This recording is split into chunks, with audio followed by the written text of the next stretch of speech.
Selamat pagi, selamat datang dan beribadah di tempat ini. Kita mulai ibadah kita pada pagi hari ini. Kita siapkan hati kita. Kita mau undang Tuhan untuk hadir di tempat ini. Terima kasih Bapak. Kau baik dan sangat baik Tuhan.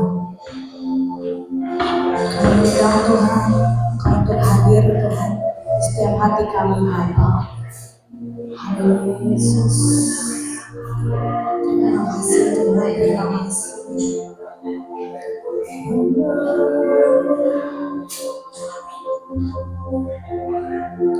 Haleluya Yesus.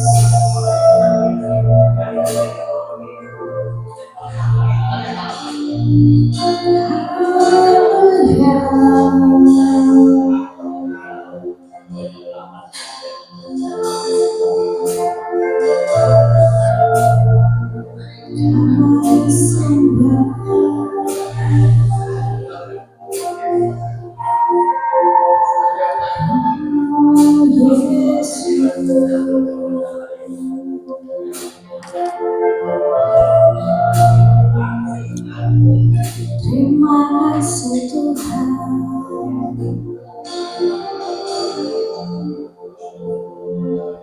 Mari jemaat yang siap untuk menyembah Tuhan, saya undang untuk bangkit berdiri. Haleluya Yesus.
Bapa, Kau baik dan sangat baik Tuhan untuk kasih karunia Tuhan pada pagi hari ini Tuhan. Kami boleh berkumpul Tuhan memuji dan memuliakan nama-Mu Tuhan. Terima kasih untuk kesehatan, kekuatan yang Kau berikan Bapa. Kau juga hantarkan Tuhan jemaat dalam perjalanan di belakang gereja yang tidak kurang suatu apapun Tuhan. Kami siap Tuhan untuk memuji dan memuliakan nama-Mu. Hanya di dalam nama Tuhan Yesus kami sudah bersyukur. Haleluya. Siapa yang bersedia kalian? Siapa memuji Tuhan? Di sini semua merasa bahagia. Di sini siapa yang datang dengan pasangannya? Dan suami istri atau sama kekasihnya atau keluarganya. Saya mau minta Bapak Ibu Saudara yang punya pasangan, punya keluarga, duduknya untuk sebelahan. Jangan pisah-pisah. Suami istri sebelahan ya, saudara jangan sampai salah pasangan. Udah duduknya udah sebelah-sebelahan? Udah ya. Kalau udah, siapa yang memuji Tuhan? Amin. Kita mau pujian hari ini berasa bahagia.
Kita mohon pujian dengan Tuhan.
selama-lamanya.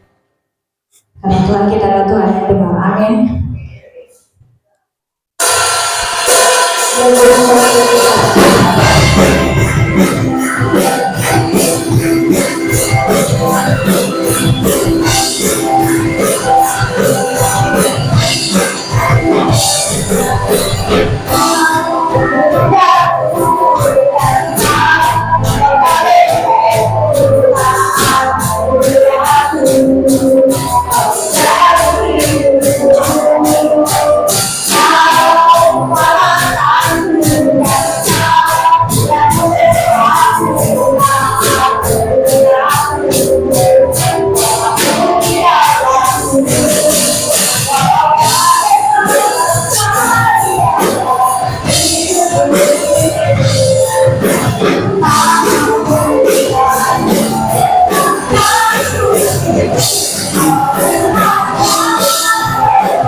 Alfian untuk Bapak sudah menyatakan cinta kasih Tuhan,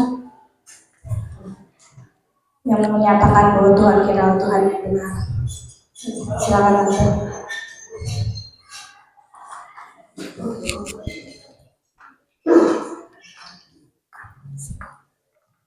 Shalom, puji Tuhan.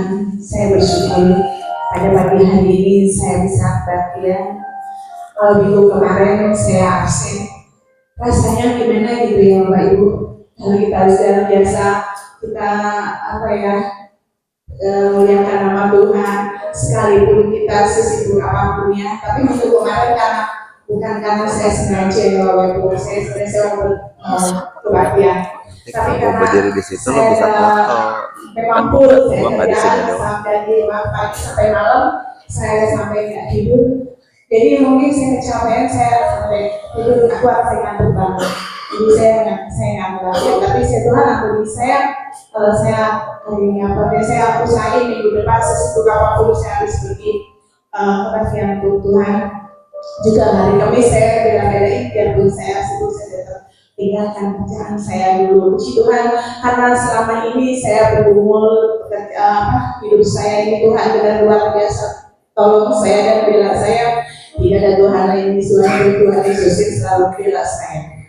Kalau Bapak Ibu tahu siapa saya, mungkin ya Bapak Ibu gimana hidup saya ya. Selama saya di Taman baru saya pindah ke sini lagi, dari step by step itu Tuhan betul-betul saya dari nol sampai yang tempat yang terbaik.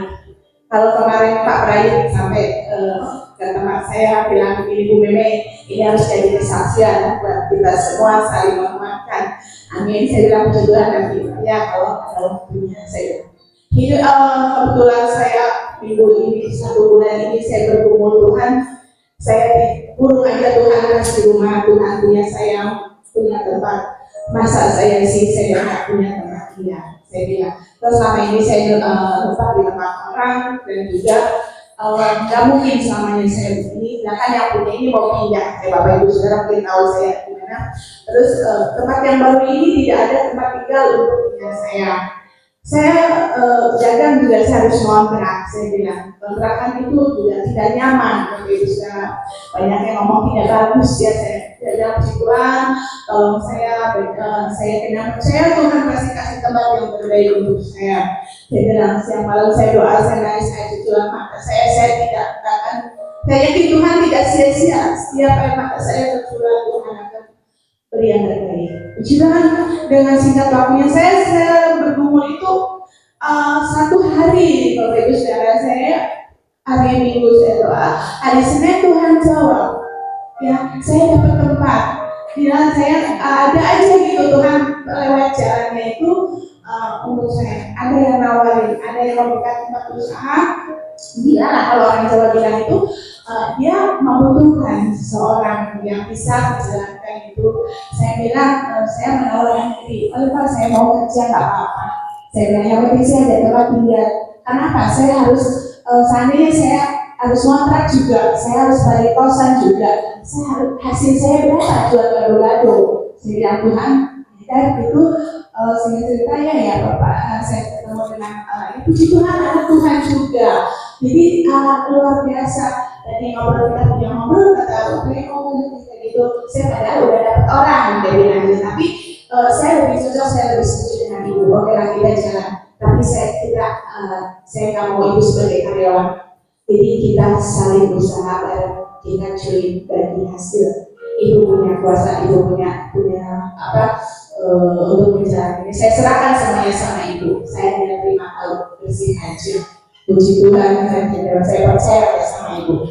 Puji Tuhan, saya ada tempat tinggal, saya tidak harus dengan modal, saya tidak harus dengan saya jalani dengan skill saya aja. Puji Tuhan, dengan dari awal saya buka sampai ini hari kemudian sampai 2 minggu ya sudah, kalau itu tahu mungkin puji Tuhan berkat itu ada terus sampai cateringan pun 1 minggu 2 kali saya harus kirim 80 orang lebih sekali kirim.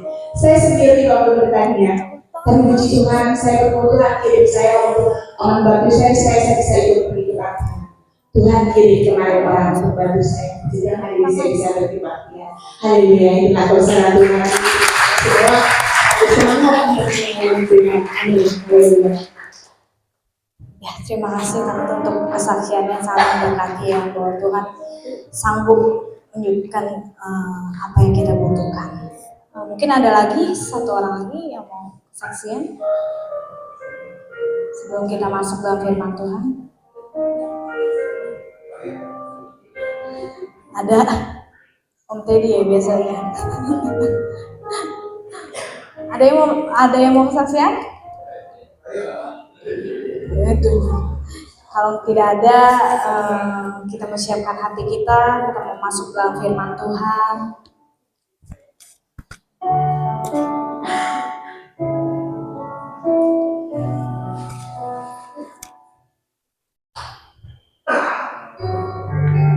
Biar pada hari ini kita yang datang, kita mau melayani Tuhan dengan sungguh-sungguh.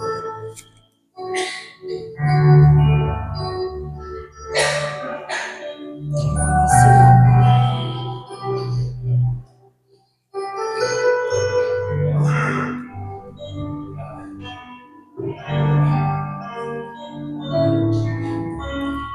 Mari datang di hadirat-Mu dalam satu kasih dengan bersehati, berjanji setia sampai akhir, mengasihi-Mu Yesus.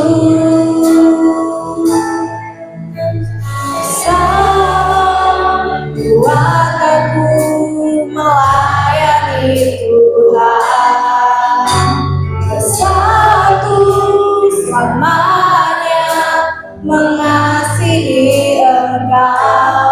Tiada yang dapat melebihi kasih-Mu ya Tuhan. Bagi kami Engkau segalanya. Ayo Bapak Ibu Saudara, saya undang untuk bangkit berdiri.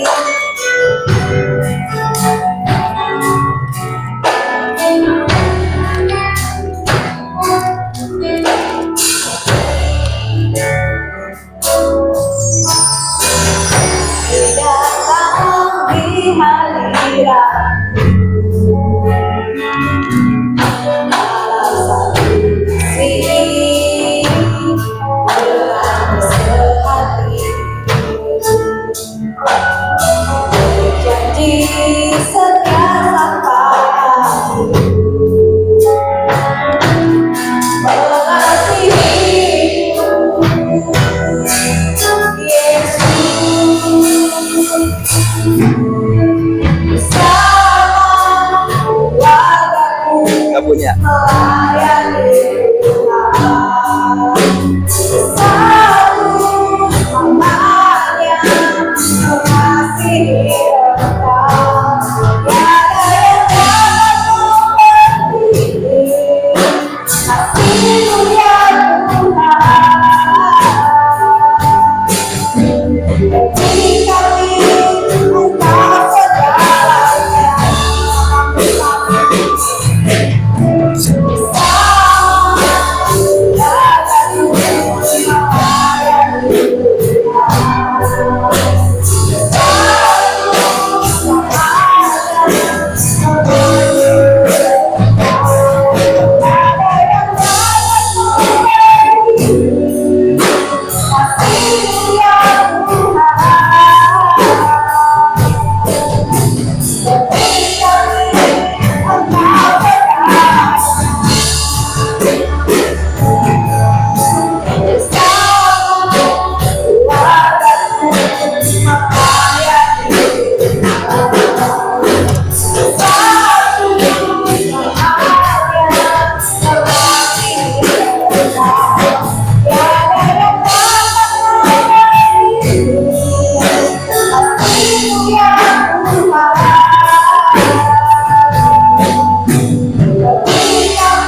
kita tundukkan kepala, kita berdoa.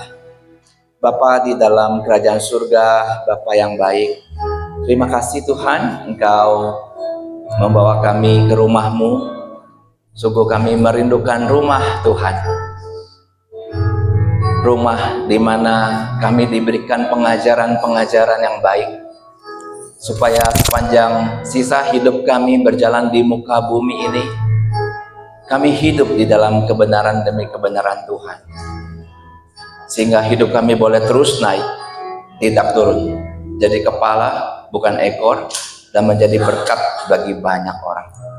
Tuhan berkatilah kami semua di dalam momen yang sangat singkat, supaya kami boleh menenteramkan diri kami. Pikiran kami tidak melayang kemana-mana, tapi kami ditolong oleh Roh-Mu yang kudus untuk boleh fokus kepada pemberitaan firman Tuhan. Sehingga firman boleh jatuh di tanah yang subur, yaitu hati kami, dan boleh berbuah lebat 30, 60, bahkan 100 kali lipat. Itulah kerinduan kami ya Tuhan. Tolonglah kami semua ya Bapa. Terima kasih Bapa. Di dalam nama Tuhan Yesus kami serahkan seluruh doa ini. Amin. Silakan duduk. Ya, shalom. Senang sekali bisa hadir di rumah Tuhan di GSPDI di Villa Tomang Baru.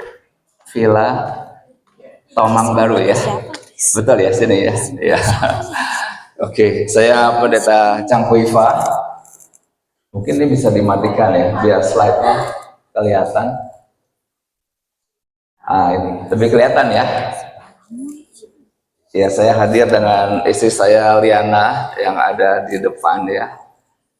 Dan terima kasih kepada Pendeta Yusuf Kurnia yang hari ini sedang melayani di gereja lain ya. Waktu itu sempat ketemu dengan Ibu di kantor saya di Bandung. Dan kemudian saya boleh melayani di tempat ini. Terima kasih ya juga kepada seluruh penatua diaken di sini. Ya, saya Pendeta Cangkuiva sedang dengan Liana sedang keliling kota ya. Jadi ada suatu visi dan misi yang datang dari Tuhan yang saya pergumulkan untuk mengadakan seminar keluarga di 40 kota. Dan per kemarin itu sudah kota ke-19. Nah, kenapa Tangerang saya tulis kota ke-11 pakai B ya, 11B karena kali ini kedua kalinya saya datang ke Tangerang ya.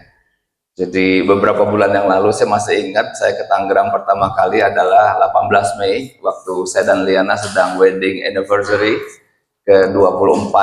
Malamnya kami pimpin seminar di satu gereja di Tangerang ya. Dan setelah dari Tangerang, kalau saya lihat urutannya, bulan depan saya dengan Liana, istri saya ke Surabaya, Mojokerto, lalu ada Gresik di situ, belum dimasukin, lalu kan ke Poso, ke Cibubur, Jakarta, dan seterusnya. Dan jikalau Tuhan berkenan, betul-betul semua Tuhan ringankan langkah kami. Tahun depan rencananya di April sampai Mei 2025 akan ke LA, Fresno, SF, dan Oregon di Amerika Serikat ya, untuk membawakan seminar ini. Seminar tidak selalu dalam bentuk seminar, tapi di cukup banyak gereja juga saya sampaikan di kebaktian hari Minggu, gitu ya. Dan ini yang saya sampaikan di berbagai kota. Temanya adalah membangun keluarga yang gembira dan penuh sukacita. Apakah Bapak Ibu gembira? Di rumah? Ya, nanti kita akan dalami ya tema ini ya. Oke, next. Ya, tak kenal tak sayang, inilah keluarga saya. Jadi saya dan Liana sudah menikah 24 tahun. Dan ini 3 anak ya. Yang pertama Joe Stein, sudah 23 tahun, sudah lulus S1 psikologi. Sekarang sedang ambil S2 psikologi. Puji Tuhan dia dapat beasiswa. Dia juga sudah bekerja di Bandung sebagai seorang counselor. Saya sudah nggak kasih duit ke dia. Puji Tuhan. Nah, yang kedua Joylin, dia baru 19 tahun. Tahun lalu dia sekolah jauh sekali ke Portland Bible College. Jadi dia ikuti langkah saya untuk menjadi hamba Tuhan. Dia dapat beasiswa untuk studi di Amerika selama 4 tahun ya, ambil Bachelor of Theology. Kalau di Indonesia itu STH, Sarjana Teologi. Kalau yang ketiga, Josen, ini anak yang bungsu, tahun depan baru akan kuliah. Sekarang baru SMA kelas 3. Oke, next. Kalau saya ke gereja-gereja, biasa ditanya, Bapak dari gereja mana? Jadi saya sampaikan, saya tidak mengembalakan gereja, tetapi saya melayani di satu lembaga yang saya dirikan bersama Liana, namanya Family Insight. Satu lembaga, sehari-hari kami mendampingi para pasutri. Ya, pasutri singkatan apa Bapak Ibu? Ya, pasangan suami istri ya. Ada yang bikin aneh-aneh, katanya pasukan suami takut istri ya. Di sini nggak ada kan? Suami takut istri. Ya, jadi kenapa sampai saya dan Liana melayani begini? Karena memang di banyak keluarga, termasuk keluarga anak-anak Tuhan, itu perjalanan pernikahannya itu tidak smooth ya, tidak smooth. Artinya terlalu banyak kesulitan, konflik, masalah. Seharusnya masalah itu menyatukan suami istri, amin. Tapi ternyata masalah itu telah menceraikan suami istri, bahkan orang tua anak ya. Dan saya sehari-hari ada di sini, di kantor saya itu di BTC, dan itu nomor WA saya Bapak Ibu. Kalau Bapak Ibu ada suatu masalah keluarga begitu ya, silakan boleh WA.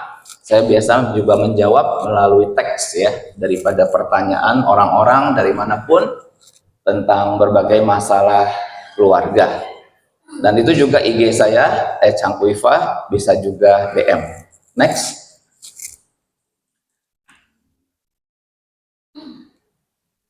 Ya, saya membuka kelas Stronger Married. Ini salah satu pelayanan saya untuk mengokohkan banyak suami istri. Next. Kemarin per Juli saya baru selesai kelas ini. Ada 7 pasutri dari berbagai kota di Indonesia, dari Banda Aceh, Biren, Medan, Batam, Johor Bahru tuh di Malaysia, juga dari Solo. Next. Ya, di dalam pergumulan saya dengan Tuhan dalam bagaimana untuk melayani ya para pasutri, maka saya menulis buku ya. Buku yang warna biru gelap itu, Stronger Married, adalah pernikahan yang kokoh. Itu saya lahir di tahun pandemi. Saya lahirkan di tahun pandemi itu di, masih ingat Bapak Ibu? 2020 ya. Jadi buku ini telah naik cetak 5 kali dan telah menolong banyak keluarga untuk boleh mengokohkan pernikahan mereka, untuk menyikapi bagaimana memenangkan situasi setelah masa pandemi itu telah berakhir. Jadi banyak sekali keluarga yang hari ini masih dalam kesulitan, dan buku ini telah menolong banyak keluarga untuk boleh memenangkan berbagai perkara di dalam kehidupan pernikahan mereka. Lalu yang merah saya lanjutkan tahun berikutnya, Growth and Fruitful Marriage. Jadi Stronger Marriage itu pernikahan yang kokoh. Kalau Growth and Fruitful Marriage itu pernikahan yang bertumbuh dan berbuah lebat ya. Kalau pernikahan bertumbuh berbuah lebat itu indah Bapak Ibu ya. Ada kesulitan di awal, oke, seperti kita menanam ya kan. Ada persiapan tanah, ada menabur benih, ada menantikan, tapi suatu ketika kan pasti harvest. Harvest itu artinya menuai. Saya berharap kita semua mengalami pernikahan yang bertumbuh dan berbuah lebat. Amin. Ya, karena keterbatasan waktu seperti sekarang kan saya hanya punya waktu sekitar 40 menit, 50 menit. Sementara terlalu banyak prinsip-prinsip kebenaran firman Tuhan di dalam membangun keluarga yang kita harus menangkan satu demi satu. Ya. Nah, oleh karena itu saya menulis buku untuk bisa dibaca. Bukunya ada di depan ya. Nanti Bapak Ibu bisa dapatkan dengan harga khusus. Oke, next. Iya, Bapak Ibu, jadi kita ini ada di dalam suatu masa yang saya sebut sebagai masa residu pandemi. Saya perlu pakai ini nggak, atau saya ini aja? Sudah dikasih ini, ha? Pakai 2 ya? Oh, buat YouTube. Oh, oke. Ya. Jadi kita ada di dalam satu masa yang saya sebut sebagai masa residu pandemi. Residu itu sisa-sisa. Pandeminya sudah selesai. Pasti kita masih ingat 2 tahun setengah yang sangat sulit pada masa itu. Tiap hari ambulan lewat depan rumah kita, betul kan? Banyak sekali yang meninggal. Nah, tetapi kita ini orang-orang pemenang, amin. Karena di masa itu kita mungkin kena COVID, tetapi kita berhasil menang, mengalahkan virus tersebut ya. Dan kita boleh hidup sampai hari ini. Terlalu banyak yang meninggal di masa itu. Nah, tetapi walaupun pandemi sudah selesai dan banyak orang menang dalam kehidupan ini, tetapi ternyata pada banyak keluarga mereka masih berjuang akan ekonomi. Sampai hari ini saja di Bandung, itu adalah ibu kota Jawa Barat. Di Jawa Barat itu terlalu banyak pabrik-pabrik yang dikabarkan berita itu tutup. Ya, pabrik tekstil, lalu dikatakan 3.000 orang kena layoff. Ada lagi 5.000 orang kena PHK. Waduh. Orang-orang yang saya layani dulu, waktu sebelum pandemi, punya jabatan yang tinggi dalam perusahaan. Katakanlah dia pemimpin cabang satu bank. Setelah itu masa pandemi datang, dia dipecat. Setelah masa pandemi selesai, dia berusaha meraih jabatan tersebut, tidak ada yang menerimanya. Lalu tiap hari kan mesti makan ya. Emang makan ada libur Bapak Ibu? Uang sekolah libur ada? Uang sekolah libur? Nggak ada ya. Bulan Juni, Juli, waktu itu liburan sekolah, betul ya? Tapi uang sekolah ditagih 2 kali, benar nggak? Iya kan?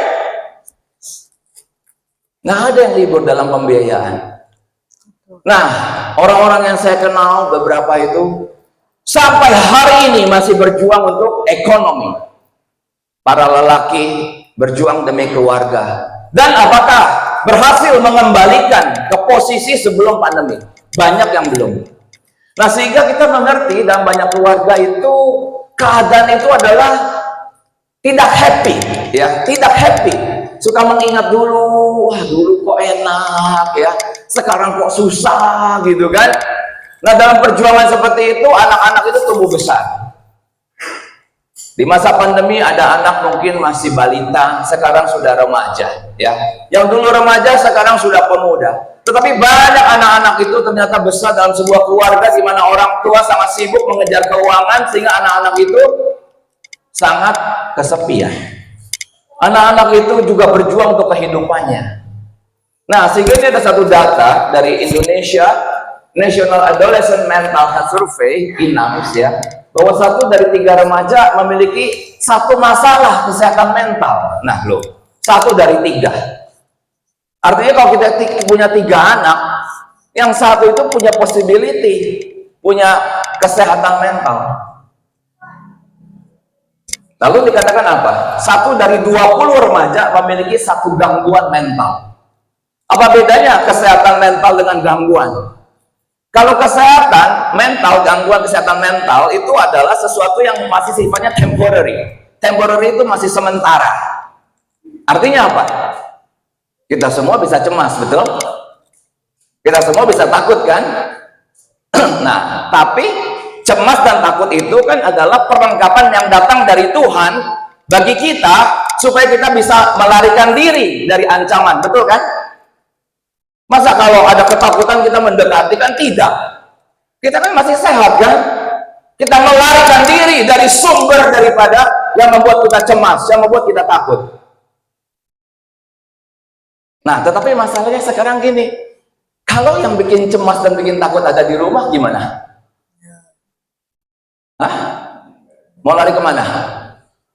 Ini yang terjadi pada banyak anak-anak di rumah tangga Kristen di mana orang tua saling ribut satu dengan yang lain. Makanya banyak anak begitu pulang langsung masuk kamarnya, nggak keluar.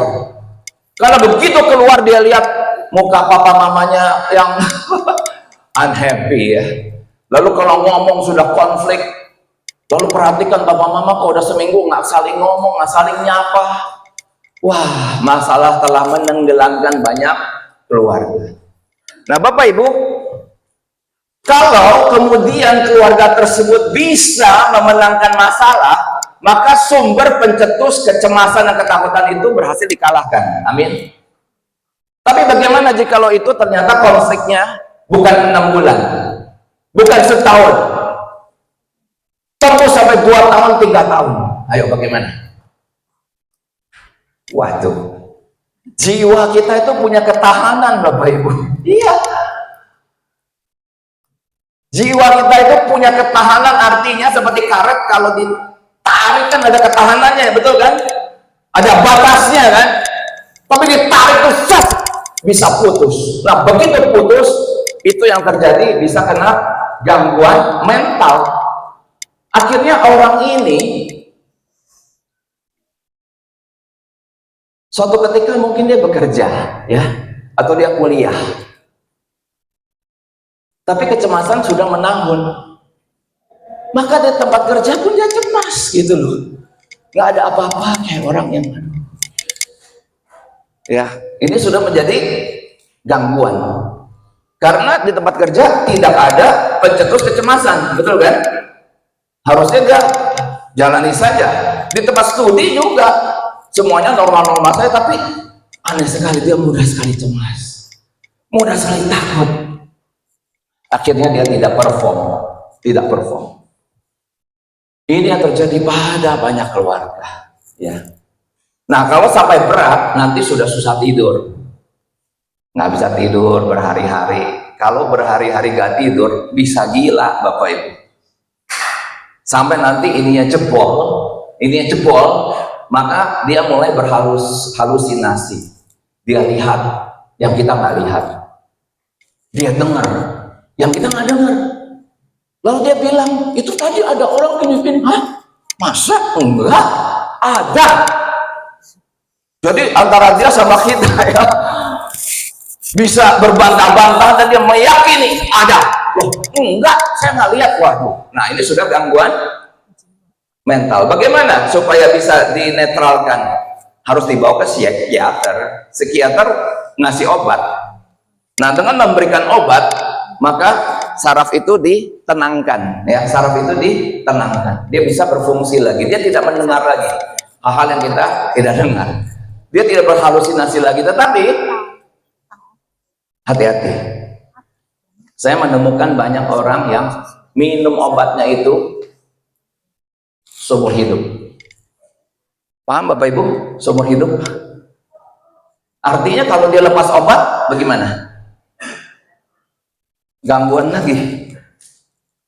Jadi obat harus dimakan terus. Itu kenapa ada orang kayak gitu? Memangnya tiba-tiba jadi orang gila gitu? Gak ada tiba-tiba Bapak Ibu. Itu semua sumbernya dari rumah, ya. Rumah dimana begitu banyak sumber yang menciptakan ketakutan, kecemasan. Nah, di sini kita perlu berhati-hati, ya. Nah, oleh karena itu atas pimpinan Tuhan, saya nggak sangka pemilu tahun ini cuma sekali ya kemarin ya, betul ya? Banyak yang bilang 2 kali, benar nggak Bapak Ibu? Kalau 2 kali mungkin rencana perjalanan saya kagak jadi kali. Kita lagi pemilu nih yang kedua nih. Negara sibuk pemilu terus ya. Sekarang hanya mau pilkada ribut lagi, betul kan? Ya kan? Coba pemilu 2 kali presiden kemarin, saya mungkin di rumah aja deh. Nah, begitu pemilu cuma sekali di 14 Februari, hari Valentine, betul? Langsung kita lihat pemenangnya. Wih, luar biasa. Setelah itulah saya merancang perjalanan ini dari kota ke kota untuk meningkatkan kesadaran kita, ya, atas bahaya daripada mental illness. Bahasa Indonesianya apa? Sakit mental. Gangguan kesehatan jiwa. Ya. Nah, next. Nah, lalu bagaimana ya Bapak Ibu supaya kita tuh boleh tetap sehat? Saya tidak ingin loh Bapak Ibu ya, Bapak Ibu pergi kemana-mana happy, senang, begitu pulang ke rumah perasaannya sendu. Halo? Jangan ya. Nggak ada yang begitu kan di sini? Itu di kota Konoha ya. Di sini pulang ke rumah senang, amin? Amin. Atau mendekati rumah merasa ada suatu suasana mencekam di sana. Hati-hati loh Bapak Ibu. Saya besar di Jakarta. Waktu itu saya masih kecil tinggal di gang. Tiap tahun pasti kena banjir. Ahok belum jadi wakil gubernur ya. Sama itu ya. Jadi ke saya ada masa itu, ada masa saya pulang ke rumah itu ya, bukan perasaan riang yang mendekati saya, tapi perasaan yang berat gitu. Sehingga saya masih ingat masa-masa itu, kalau saya pulang sekolah itu pulangnya jalan kaki. Saya sekolah waktu itu di SD Ricci. SD Ricci Bapak Ibu tahu itu di Jalan Kemenangan ya. Pulangnya ke Sawah Rio, Jembatan 5. Daerah situ tuh ya. Daerah kumuh lah. Mendekati daerah itu kalau pulang itu ya, bukan pulang dengan senang. Pulang tuh susah banget gitu ya. Kalau perlu rumahnya mundur terus gitu kan. Tapi akhirnya nyampe rumah.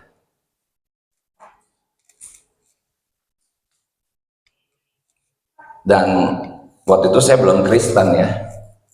Papa saya di rumah banyak sembayangan.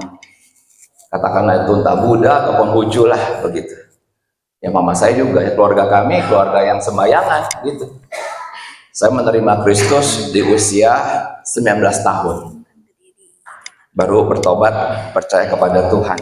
Baru setelah itu hidup baru terjadi perubahan-perubahan sampai hari ini. Beberapa waktu yang lalu saya sama Liana mampir melewati jalan itu. Betul loh, wilayah itu sampai hari ini belum berubah. Nah, masih kumuh. Ada yang suka lewat. Berbeda jauh dengan tempat saya tinggal sekarang di Bandung. Dan perubahan itu terjadi karena kita percaya kepada Tuhan Yesus Kristus. Amin.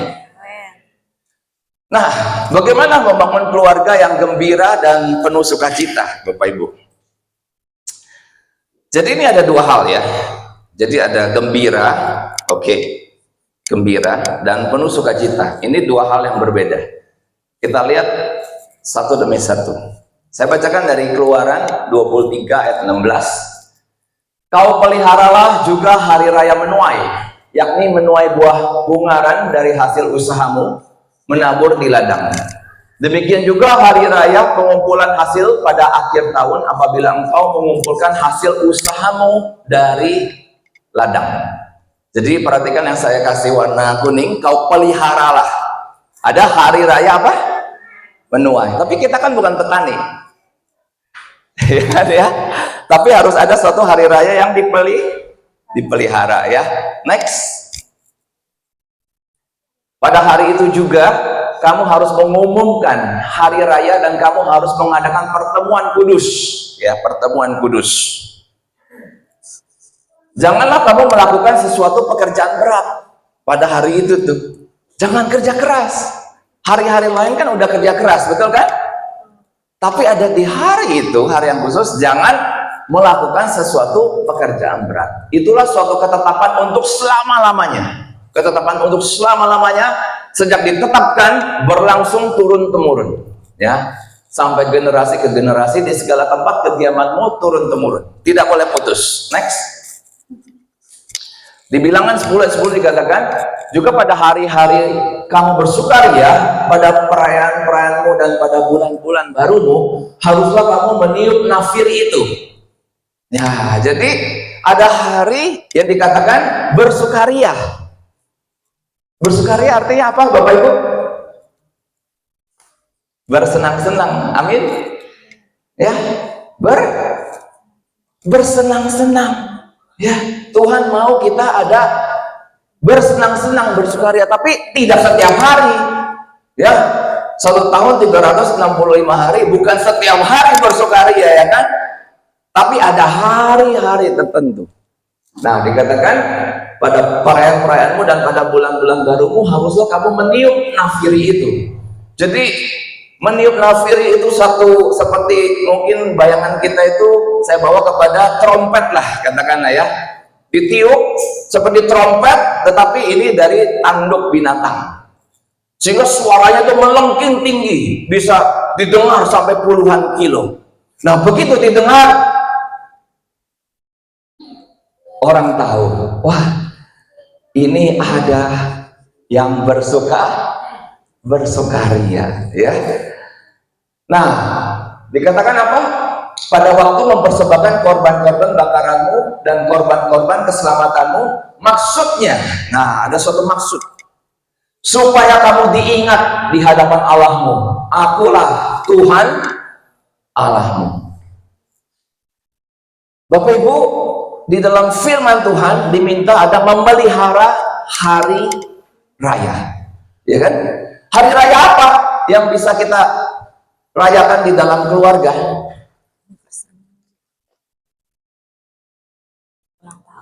Di mana kita bisa bersukaria dan mau kerja keras. Nah, ini cepat saja ya. Coba next. Nah, ini kan saya tanyakan kan, hari raya apa yang dapat dilakukan dalam keluarga. Nah, salah satunya apa? Hah? Ulang tahun, iya. Ulang tahun. Bapak Ibu kalau ulang tahun dirayain nggak? Hah? Enggak ya? Ah, itu kayak saya dulu waktu kecil. Jadi saya cerita waktu saya kecil ya. Jadi ada hari tertentu saya begitu bangun tidur, di meja ada telur dikasih warna merah, kasih sapuan, ya kan? Tahu ya? Nah, saya tanya, Mama, apa nih? Oh, ada yang ulang tahun. Siapa? Kamu. Gitu ya. Oh, saya. Oh iya gitu. Udah. Habis itu suruh makan telur. Cuma di hari itu bisa makan telur sampai 5 ya. Bisulan deh ya kan. Hari lain mah enggak. Nah, yang muncul untuk yang merah itu telur cuman buat anak-anak. Sehingga buat papa mama pernah nggak muncul? Enggak, saya nggak pernah tahu ulang tahun bapak saya kapan. Telur hanya bagi anak. Buat orang tua ada nggak? Nggak ada. Lalu setelah saya suruh makan telur, ada nggak misalnya gini, selamat ulang tahun ya nak, gitu, ada nggak? Orang Chinese nggak biasa ngomong apa? Selamat ulang. Saya mah nggak inget. Ada ngasih hadiah? Ngasih hadiah ada nggak? Hah? Ada nggak? Ada. Puji Tuhan kalau ada. Saya mah nggak pernah dapat hadiah. Nggak ada. Pokoknya dapat telur warna. Ada didoain. Ada. Puji Tuhan, udah Kristen ya Pak ya? Nah, saya kan belum Kristen. Nggak ada. Kan tadi saya bilang keluarga saya kan Buddha ya kan? Yang sembayangan. Nggak ada. Jadi pokoknya telur itu aja. Itulah ingatan saya. Nah, begitu saya menikah, kan saya bertobat usia 19 tahun. Kenal Tuhan Yesus, terus menikah. Waktu saya menikah saya usia 27. Liana waktu itu usia 22. Usia 28 saya udah punya anak yang pertama tadi, Josten itu. Nah, mendekati hari ulang tahun pertama waktu itu, saya membaca ayat-ayat tadi itu. Kau pelihara apa hari raya? Ada apa? Bersuka? Jangan kerja keras gitu. Nah, saya pikir gitu ya. Saya bukan petani, nggak ada menuai, bener nggak? Saya kan hamba Tuhan, apa yang saya rayain? Dia rayain Imlek, betul ya? Rayain Natal, betul ya? Tapi yang secara personal apa? Di mana saya bisa bersyukur kepada Tuhan? Nah, sejak saat itulah kemudian menuju hari ulang tahun pertama anak saya itu kami rayakan ultah. Bagaimana cara merayakan anak ulang tahun yang pertama, Bapak Ibu? Rebus telur. Nggak pernah kan anak rebus telur? Beda tradisi kita. Ya kan nggak pernah kan? Nggak pernah tuh, dia geleng-geleng itu. Ada tradisi yang baru yang saya lahirkan dalam keluarga saya. Kenapa? Karena kita anak-anak Tuhan. Amin. Saya membaca firman Tuhan perjanjian lama, saya itu ada peringatan, ada perayaan, ada sukaria. Akhirnya saya menetapkan, karena saya kepala keluarga, ya kan? Saya menciptakan aturan di rumah, bener nggak? Maka di rumah ini, mulai hari ini, ulang tahun Dira. Singkat cerita, saat itu saya baru praktek di satu gereja di Jakarta. Kan lulusan teologi, ya kan? Praktek setahun. Nah, praktek setahun, belum gajian. Anak saya ultahnya tanggal 27 Juli 27, gajiannya tanggal duit di kantong udah sangat sedikit, tipis, tapi mau merayakan. Nah, dalam bayangan saya merayakan anak ulang tahun umur 1 itu apa sih, Bapak Ibu? Kayak gimana sih Bapak Ibu kalau punya anak umur 1? Undang teman? Enggak, belum punya teman. Anak umur 1 belum punya. Kalau diundang teman bapak emaknya, bener nggak? Ngundang teman bapak emaknya mahal ya. Nah, jadi dalam bayangan saya tuh ya, beberapa unsur harus ada, yaitu kue, betul? Dan kuenya kue ultah, bukan kue basah. Kue basah tahu? Lemper, ya kan? Kue ultah, paham ya? Lalu ada lilin, betul? Nah, lalu dalam bayangan itu saya lihat anak saya nyengir depan kue, ya kan? Sambil ada foto, ya kan? Cepret gitu. Nah, itu dia. Itu butuh duit semua tuh. Kita berdoa, saya sama Liana, aduh Tuhan, kami mau merayakan, tapi bokeh. Tapi kemudian Tuhan kirimkan ada satu orang ngasih amplop. Begitu dibuka, kaget kami, isinya 150.000 rupiah. Wah, cukup nih. 23 tahun yang lalu, ya kan? Nah, udah pergi saya ke Ciputra Mall. Bapak Ibu tahu Ciputra Mall? Di Grogol? Kue ultah? Tebak zaman itu harganya berapa? Hah? 15.000. Itu kue apa ya? Coklatnya doang kali ya. Saya kasih tahu ya, di Ciputra Mall, di mall ada kue ultah kan? Di bawah tangga eskalator itu sekitar 150.000 satu kue. Serius. Jadi uang yang saya terima setara dengan satu kue. Lalu mau beli Fuji-nya gimana? Fuji, tahu Fuji? Mau beli topinya gimana? Nggak ada sisa dong, tapi ada kabar baik. Di situ ya, ada tulisan. Setelah jam 7.30, diskon 50%. 7.30 apa? Malam, serius.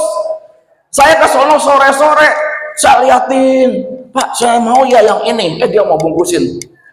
Ntar, tunggu diskon. Hah? Tolong jagain ya. Wih, nggak bisa Pak, nanti kalau ada yang mau beli gimana? Ya tapi saya mau yang ini. Yang lain warnanya pink, kuning, merah. Nggak cocok, anak saya yang cowok, bener nggak? Cocoknya yang coklat.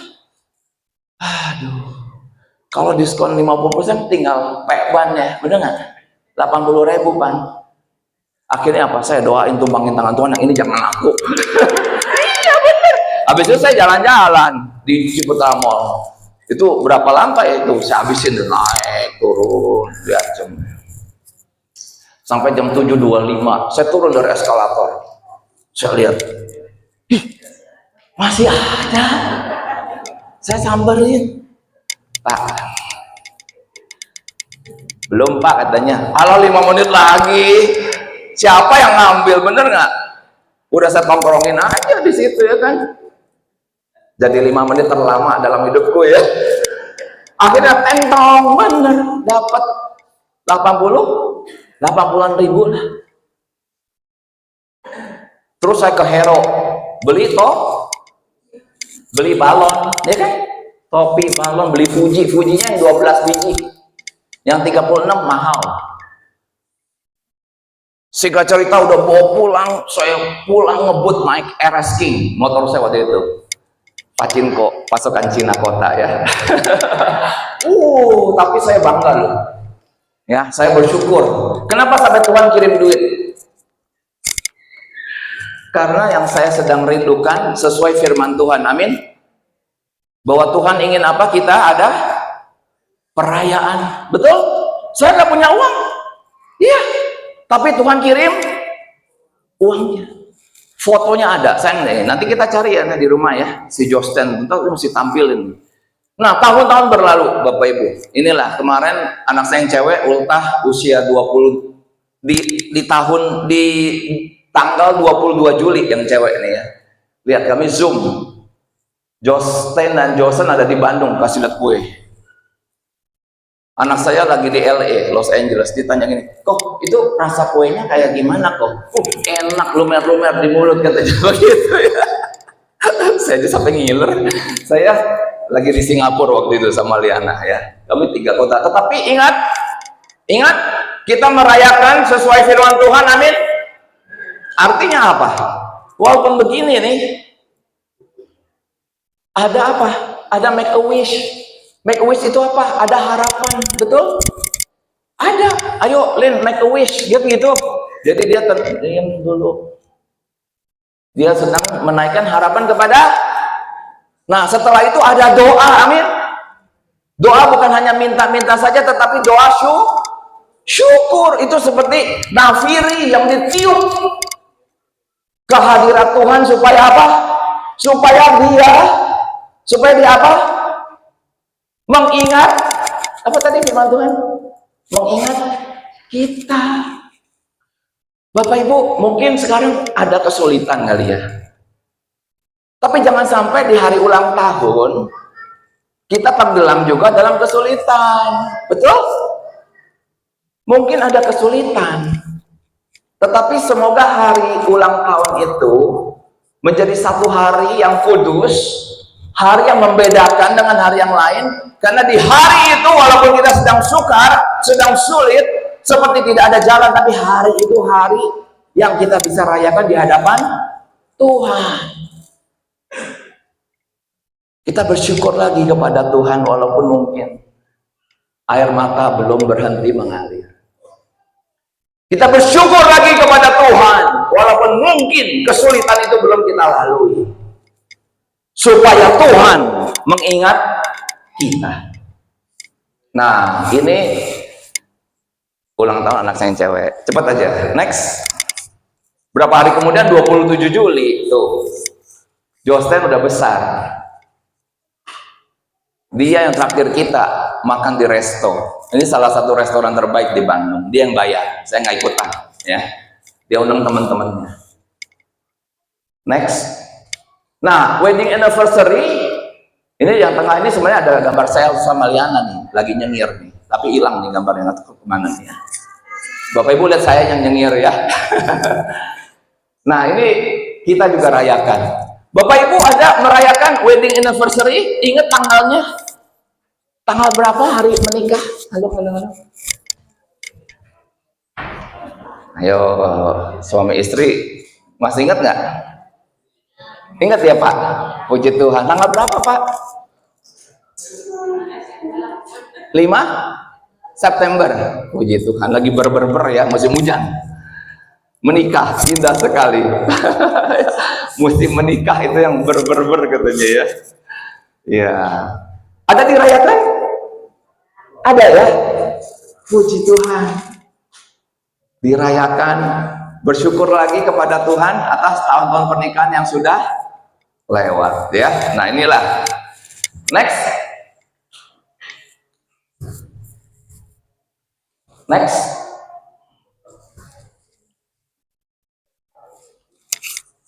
Ya.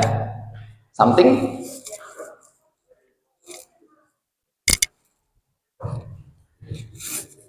Tunggu bentar ya.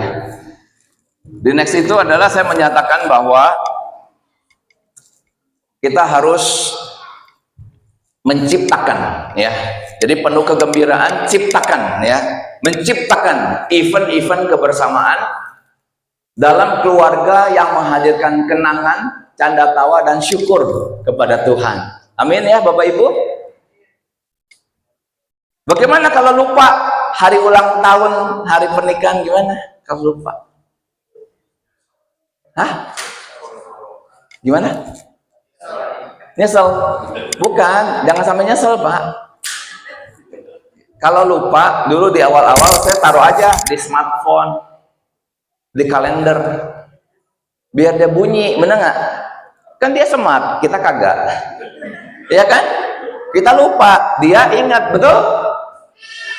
Iya. Lalu ingat, saya sengaja mengisahkan yang tadi di tengah ketiadaan saya tetap ingin merayakannya. Lalu Tuhan menyediakan.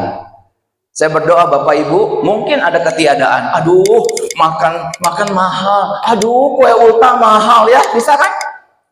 Ah, udah nggak usah lah. Nggak perlu lah yang kayak gitu-gitu. Bagaimana? Kalau kita anak-anak Tuhan, kita belajar untuk hidup sesuai prinsip-prinsip kebenaran firman. Lihat nanti. Coba bilang aja sama Tuhan, Tuhan saya mau merayakan nih ulang tahun. Lihat nanti Tuhan sediakan semuanya. Amin. Tuhan sediakan semuanya. Sehingga kita bisa bersukacita. Oke, next. Nah, yang berikutnya penuh sukacita. Sukacita adalah buah Roh Kudus karena kita telah belajar untuk taat kepada firman-Nya. Jadi ini adalah suatu dimensi yang agak berbeda, Bapak Ibu ya. Kalau kegembiraan itu event demi event. Tapi kalau sukacita itu karena kita telah belajar untuk taat kepada firman. Nah, kalau kita taat kepada firman, maka sukacita dan damai sejahtera seperti air sungai yang tidak pernah berhenti mengalir itu hadir dalam kehidupan kita. Amin, Bapak Ibu. Nah, sebaliknya kalau kita tidak taat kepada firman, sementara kita anak Tuhan, ya gelisah, ya. Dan dalam firman Tuhan itu dikatakan kalau kita itu melanggar firman, Tuhan itu menegur. Dia menegur melalui pengajaran firman Tuhan, betul kan? Lalu kita tetap melawan. Wah, hati-hati. Dikatakan apa? Tuhan bisa menghajar. Tuhan bisa menghajar kita. Hati-hati loh. Kenapa sampai Tuhan menghajar? Iya, supaya kita sebagai anak-anak Tuhan senantiasa hidup di dalam pimpinan Tuhan melalui kehadiran firman-Nya, ya kan? Tuhan ingin kita bersukacita. Tetapi sekali lagi itu hanya hadir karena seseorang itu belajar taat kepada firman Tuhan, ya. Saya sudah usia 52 tahun ini ya. Saya bertobat usia 19 tahun. Jadi sudah 30 tahun lebih ikut Tuhan Yesus. Sampai hari ini masih belajar. Belajar untuk apa? Belajar untuk taat, dia. Tidak gampang. Tapi saya terus mengalami yang saya barusan sampaikan. Saya juga masih manusia darah dan daging. Ada kalanya saya juga ada penolakan-penolakan terhadap firman. Tetapi begitu saya belajar untuk taat, menaklukkan diri saya kepada firman yang saya tadi katakan, saya sukacita, ya, saya joyful. Tahun ini tahun dimana Tuhan memimpin saya dan Liana pergi ke kota-kota. Tidak gampang. Kami 5 hari ya, bisa tidur di 5 kota berbeda dengan 5 ranjang berbeda. Kebayang nggak? Bagi banyak orang tuh nggak bisa. Tetapi puji Tuhan, kami lalui itu. Dan pagi-pagi itu ya, begitu melek, saya diliputi oleh sukacita. Kenapa? Karena sekali lagi saya bacakan ini, sukacita adalah buah Roh Kudus karena kita telah belajar untuk taat kepada firman Tuhan. Amin. Nah, Bapak Ibu, di dalam keluarga apa sih yang harus ditaati? Mari coba kita lihat. Ya, Kejadian 2 ayat 18 ya. Tuhan Allah berfirman, tidak baik kalau manusia itu seorang diri saja. Aku akan menjadikan penolong baginya yang sepadan dengan dia. Jadi Tuhan sudah berkata, tidak baik manusia itu seorang diri saja. Maka kemudian Tuhan menciptakan akan Hawa bagi Adam. Itu artinya seorang istri bagi suami. Amin. Dan istri dikatakan penolong yang sepadan bagi suaminya. Tapi saya juga heran hari ini. Kenapa ya orang sudah menikah tapi tetap aja senang hidup sendiri-sendiri? Banyak kan kayak gitu Bapak Ibu? Banyak ya. Sudah menikah kan? Tapi hidup apa? Sendiri-sendiri. Padahal dia bilang tidak baik manusia itu seorang. Halo para suami, di sini yang para suami boleh angkat tangan? Suami? Oh, banyak ya, puji Tuhan ya. Lebih suka sama istri apa lebih suka sendiri? Lebih suka sama HP ya? HP istri pertama. Lebih banyak dipegang, benar nggak? Istri sampai ngiri, pegang HP mulu, aku kapan dipegang, kan gitu. Aduh. Bapak Ibu, saya ingin kita belajar taat kepada firman Tuhan. Amin. Para suami, berapa banyak di antara kita yang menjalani hidup ini seorang diri saja? Saya ketemu tuh banyak suami-suami itu hidup seorang diri, padahal dia udah menikah. Maksudnya apa? Maksudnya gini loh Bapak Ibu. Menikah itu kan berat ya. Benar nggak sih? Berkeluarga berat nggak? Iyalah, saya anak 3 tuh. Makan nggak pernah libur, ya kan? Uang sekolah nggak pernah libur. Nah, para suami bekerja keras menghidupi keluarga, amin. Nah, terus suatu ketika ini seorang suami ya, habis dimarahin sama bos. Kamu nih ya, kalau begini terus saya pecat kamu. Waduh, pulang mukanya ketawa apa sedih? Sedih dong. Terus istri lihat kan, lokong ya, lokong lagi. Suamiku ya, kenapa mukamu sedih? Apa jawab suami? Apa tadi? Apa? Bau ya? Ini banyak suami hidup seorang diri saja. Banyak suami hidup seorang diri saja. Dia bilang apa? Nggak ada apa-apa, baik-baik aja gitu. Ngerti maksudnya? Dia lupa istrinya penolong. Padahal harusnya dia apa? Cerita. Tapi suami itu banyak, istri ngerti apa sih? Istri mah bikin pusing gitu. Nanti istrinya udah tidur, suaminya nggak tidur. Seorang diri bertobat ya para suami kayak gini, amin. Karena dikatakan menjadikan penolong. Nah, istri itu penolong bagi suami, bukan perongrong, bukan penanduk, ya kan? Tetapi apa? Nah, saya mau kasih tahu ya, istilah penolong ini adalah istilah jabatan Tuhan Allah Israel. Allah Israel, Allah sang penolong, tidak pernah terlelap, tidak pernah tertidur. Muncul 5 kali dalam perjanjian lama saat Israel berada dalam posisi paling lemah, paling rendah. Kenapa paling lemah? Karena zaman itu zaman peperangan, betul ya Bapak Ibu? Jadi bangsa-bangsa itu semua merangsek mau mengalahkan Israel, dan saat Israel berseru Tuhan tolong, maka Tuhan Allah Israel sang menolong memberikan pertolongan.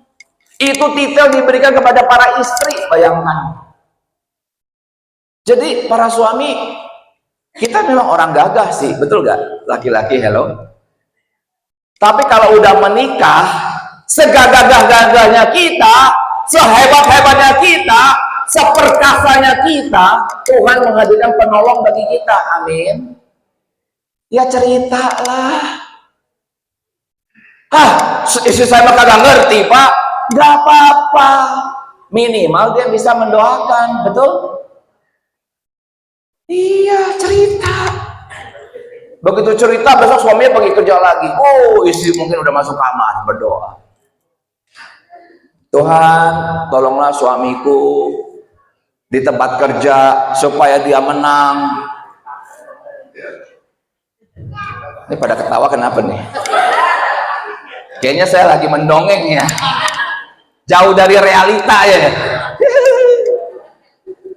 Saya kasih tahu ya. Saya nih, Pendeta Cangku Iva, tidak selamanya hidup di puncak gunung.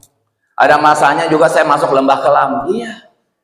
Ada pintu tertutup, jendela nggak ada. Kayak di sini nggak ada jendela. Mau gimana? Mau bentur-benturin badan? Banyak lelaki tuh pintu tertutup, jendela nggak ada loh. Serius loh. Bener nggak sih? Ih, kagak ngaku. Yang ngerti kalimat saya cuma yang udah 30 tahun ke atas ya. Yang di bawah itu kagak ngerti, hidupnya seneng-seneng mulu ya. Zaman dulu saya mah pacaran mulu gitu kan.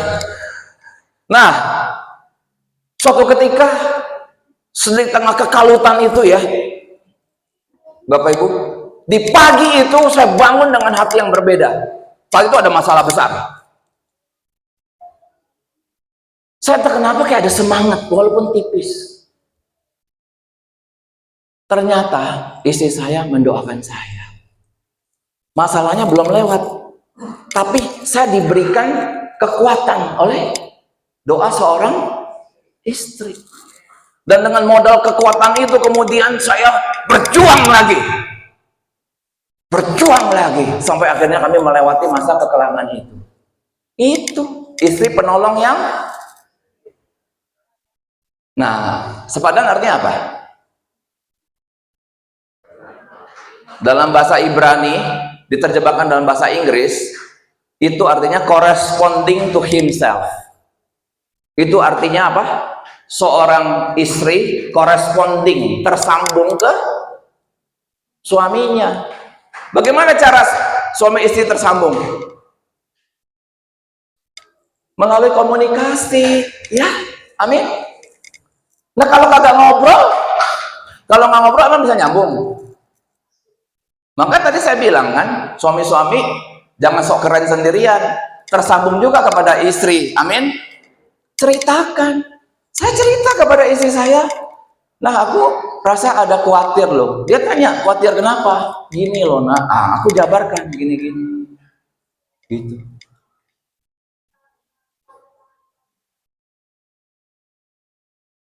Nah, jikalau suami istri bisa tersambung, coba next, ini firman Tuhan yang terakhir yang saya tampilkan ya.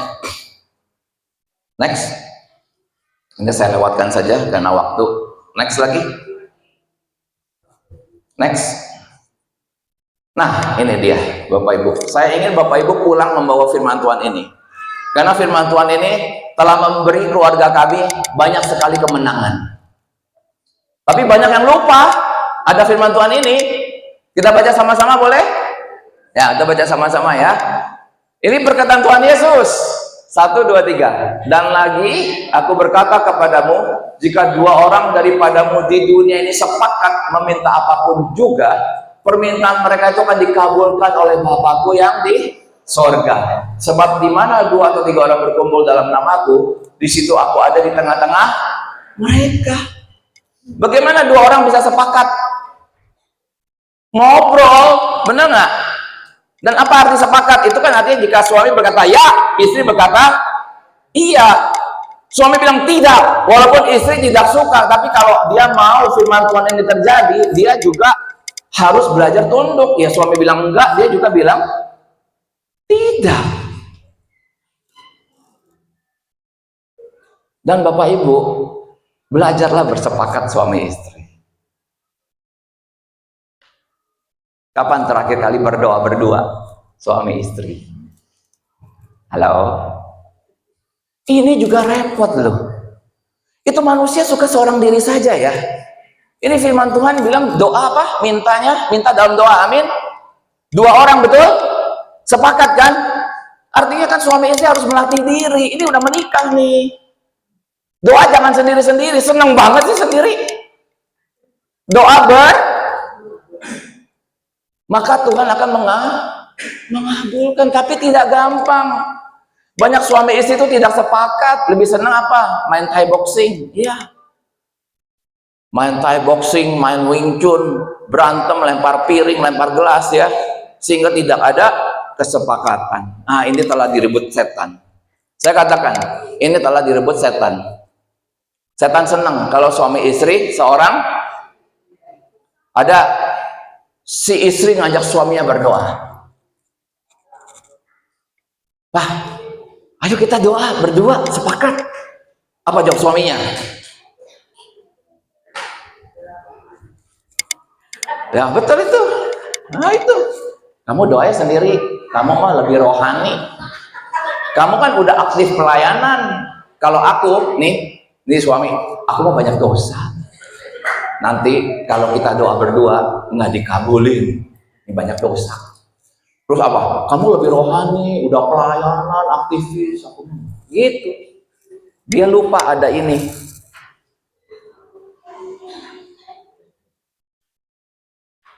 Bapak Ibu mau belajar taat kepada firman? Karena waktu saya tidak lanjutkan lagi, ya. Semoga suatu ketika kita bisa adakan seminar ya Ibu ya di gereja ini sehingga waktu lebih banyak, juga bisa ada tanya jawab. Karena sangat banyak prinsip firman Tuhan yang betul-betul kita harus belajar taat.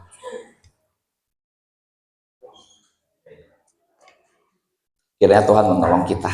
Mari kita tundukkan kepala, kita berdoa. Bapa di dalam kerajaan surga, terima kasih untuk momen yang sangat singkat ini.